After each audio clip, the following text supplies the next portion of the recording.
ტრამპის გუნდის მიერ გაკეთებული ყოველდღიურ რეჟიმში გაკეთებული განცხადებები ოპოზიციას აძლევს იმის თქმის საფუძველს, რომ სანქციების პოლიტიკა გაგრძელდება და გაგრძელდება არა მხოლოდ ბიძინა ივანიშვილის და ქართული ოცნების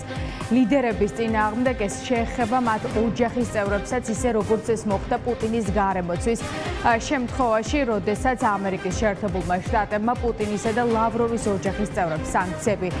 დაუწესა მათთვის, როგორც ამერიკის შეერთებული შტატების, ასევე ევროპის კარი სამუდამოდ ჩაიკეტა და ზუსტად ამ ვერდიქტის მოლოდინში არიან ახლა ოლიგარქის გარემოცვის წევრები, მათი არაერთი ოჯახის წევრი იმყოფება შეერთებულ შტატებში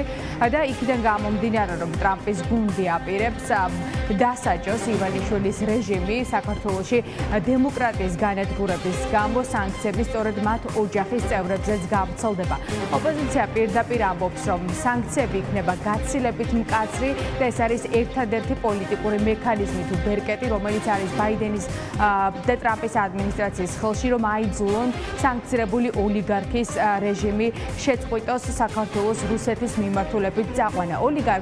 ოლიგარქი ახლა დასანქცირებულია რუსეთის ინტერესების გატარების გამო საქართველოში, თუმცა ეს არ არის ერთადერთი მიზეზი, რის გამოც შესაძლოა ივანიშვილის რეჟიმს ტრამპის ადმინისტრაციამ სანქციები დაუწესოს, რადგან ჯეულსონმა პირდაპირ თქვა, რომ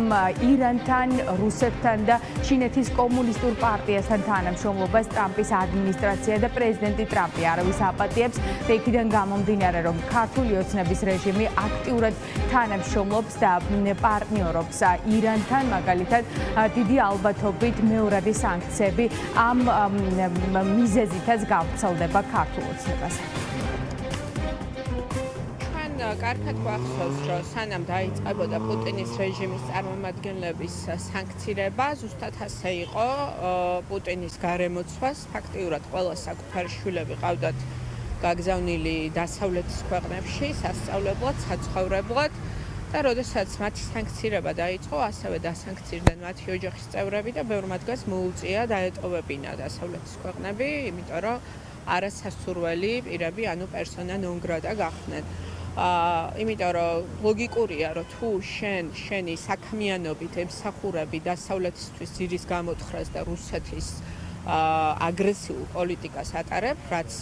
ასე ვთქვათ, დადგინდა ივანიშვილი, როდესაც დასანქცირდა როგორც რუსეთის აგენტი, რა ეს საქმეა მაშინ შენ შვილს დასავლეთში, რა უნდა ღარიბაშვილის შვილს, მაგალითად ამერიკაში რატო სწავლობს, როცა მამამისი ემსახურება რუსეთს. ამიტომ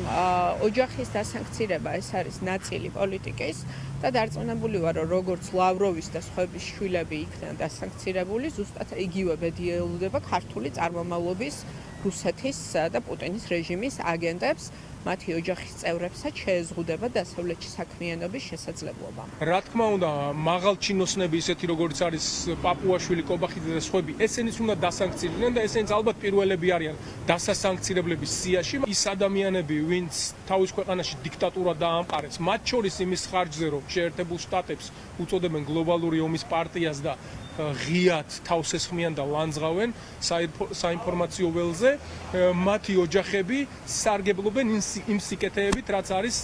დასავლურ ცივილიზაციაში და განსაკუთრებით მათ შორის შეერთებულ შტატებში და უბრალოდ ღირსების საკითხია, რომ ეს ასე უბრალოდ ვეღარ უნდა გაგრძელდეს.